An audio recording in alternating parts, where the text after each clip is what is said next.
Sherbrooke, après 6 jours de spectacles, de manèges et de festivités, la fête du Lac des Nations est terminée. L'heure est maintenant au nettoyage et Chloé-Anne, l'heure est maintenant au bilan aussi.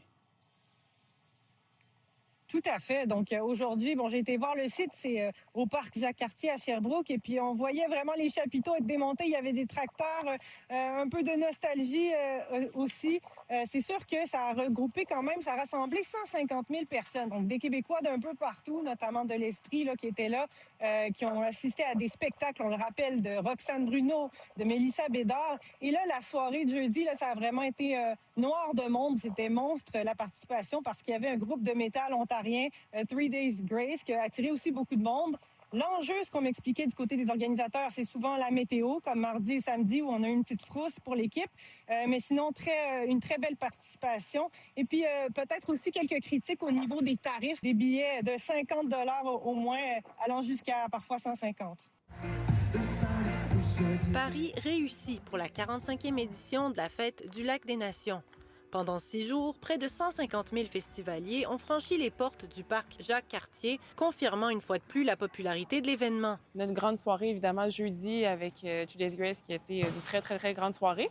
Mais on est fiers de parler aussi du mardi, que malgré les menaces de vent extrêmes et tout ça, les gens étaient au rendez-vous. On a pu ouvrir à 4 heures, puis ça a été une excellente soirée aussi mardi. Même si cette édition est décrite comme un franc succès, l'organisation n'a pas été épargnée par certains défis.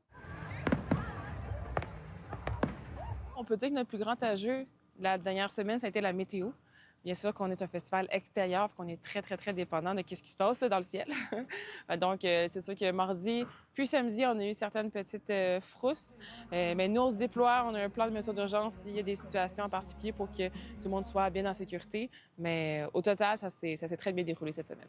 Quant aux tarifs, plusieurs festivaliers les trouvent élevés, avec des billets partant à 51 $ pour une journée et 128 $ pour une semaine. Les organisateurs justifient ces prix en précisant qu'ils reflètent un budget en constante croissance pour répondre aux attentes du public et à une programmation ambitieuse. Dans les dernières années, on n'a pas augmenté notre prix pour venir au festival. Simplement qu'on tente de le bonifier. Notre budget de programmation est 5 fois plus grand également. Fait que si on veut des artistes tels que Charlotte Cardin, Roxane Bruno, on veut des artistes internationaux, bien, de notre côté, il faut débourser en conséquence. Puis on offre aussi plusieurs façons de venir au festival de manière accessible, que ce soit gratuit pour les enfants de 11 ans et moins. Pour Laurence Beauparlant et son équipe, la pression redescend pour faire place au bilan.